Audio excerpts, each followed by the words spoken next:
We think of Abraham Lincoln as a politician, we think of him as a president, we think of him as this giant marble statue, but we don't think about him so much as a parent. I've read a couple of books about Abraham Lincoln over the years.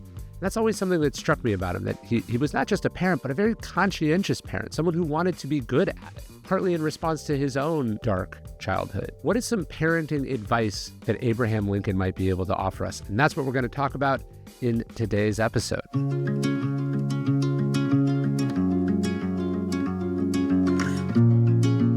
Lincoln couldn't seem to please his father, even though he was bright, even though he was hardworking, even though he was talented. There was some aspect of this precocious, brilliant, book-loving kid that threatened or offended his father.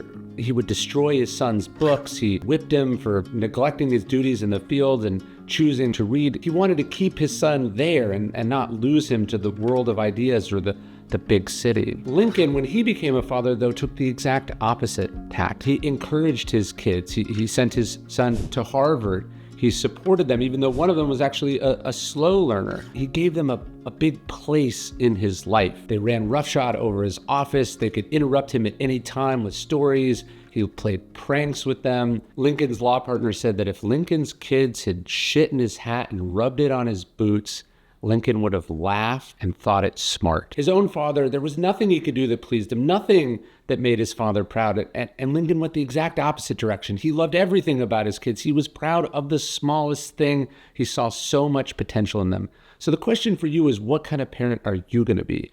Are you going to be the one that your kids can never do enough, never be good enough, never live up to?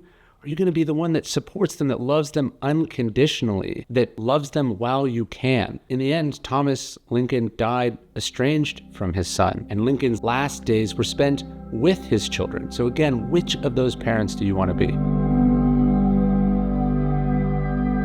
Did you know that one of the most important speeches in American history was nearly lost? It was nearly lost by the president's son. Abraham Lincoln was traveling from Illinois to Washington, D.C. to assume the presidency. He had been working on his first inaugural address for weeks. You know, the one about, we must not be enemies, we must be guided by the better angels of our nature, the one where he tried to keep the Union from devolving into civil war. So Lincoln, who was actually a pretty kind and patient father, his own father had been a bit of a tyrant. He tried to do things differently. He had handed his son, Robert, a satchel that contained that speech in it, and he asked him to stay there to watch their bags as they checked into a hotel in Cambridge, Massachusetts. And Lincoln had to go take care of something, and when he came back, his son wasn't there, and neither was the bag. So the traveling party watches as Lincoln leaps over the counter. This guy who's normally implacable and calm and doesn't lose his temper start to really lose it. He's furiously searching through these bags. Eventually he finds it, and as we know, he ends up giving the speech of his life. But it's an interesting story because in it, Lincoln does manage to break the pattern of his upbringing. He almost certainly would have been whipped for an offense like this. In fact, he was whipped for way more minor offenses. I suspect what he focused on as he calmed down about the situation is how it was entirely his fault. His son was 17 years old. What 17-year-old could have comprehended the stakes of that moment, could have understood even what was happening in the world? He couldn't have. It's just being a kid. We have to remind ourselves, kids are doing what they're supposed to do, which is be kids, make mistakes, not grasp the significance of a given moment. Like Lincoln did, we have to give them the time and the space to come to understand these things later. I'm sure when Robert Todd Lincoln was older, he laughed about this and he understood, and hopefully he tried to do a little bit differently with his own kids. Our kids are going to stumble and do inexplicable things. They're going to operate by a logic that is incomprehensible to us because we're no longer that age. But through these stumbles, they'll find their footing. They'll learn the lesson. And most of all, we have to remember that it's our job to set them up for success.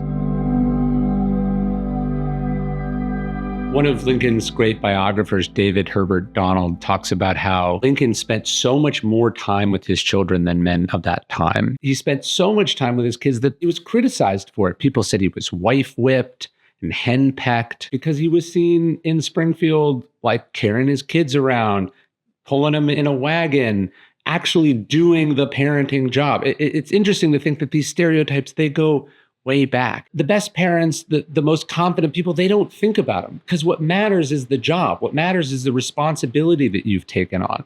What matters is that you are what your kids need. What other people think, it doesn't matter. In Meditations, Marcus Aurelius talks about how We care about ourselves. We care about our family more than other people. And yet we care about other people's opinions more than our own. That was what was so great about Lincoln. He didn't care about gender stereotypes. He didn't care about racial stereotypes. He cared about doing what was right, which as a parent meant taking care of his own children.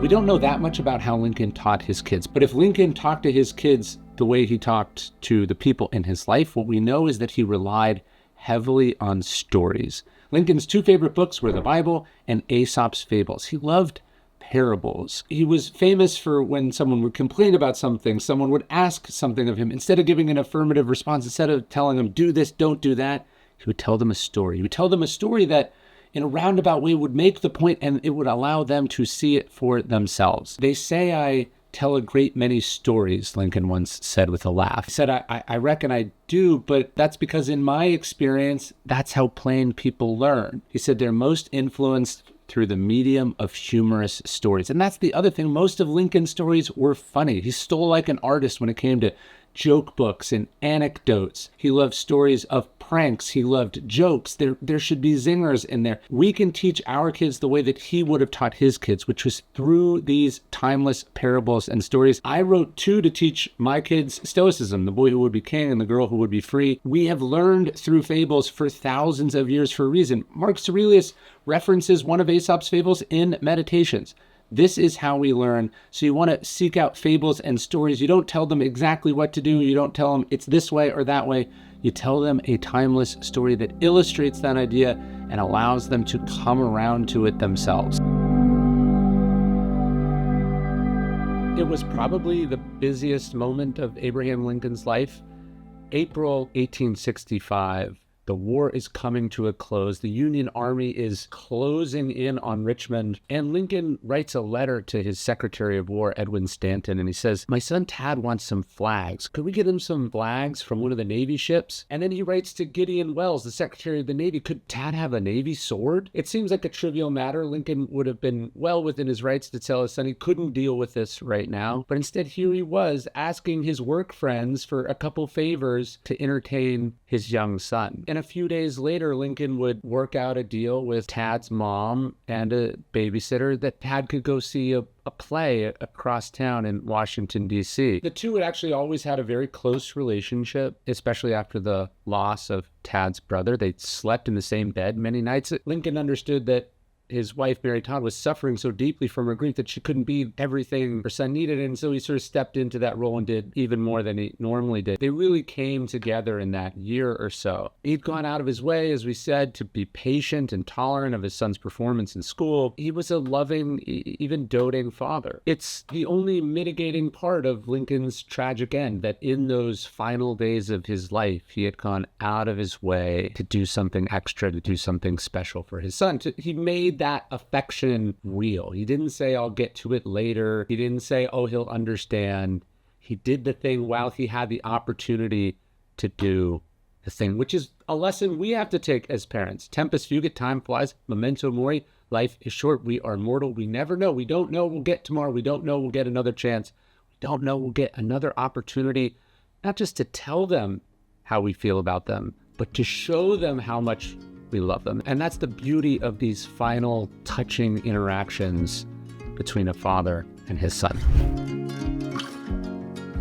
Maybe you agree, maybe you disagree with some of these lessons. I'd love to hear from you below in the comments. And if you want some more parenting advice, check out the Daily Dad book, the Daily Dad email, which goes out to hundreds of thousands of parents all over the world. And of course, like and subscribe to this channel below.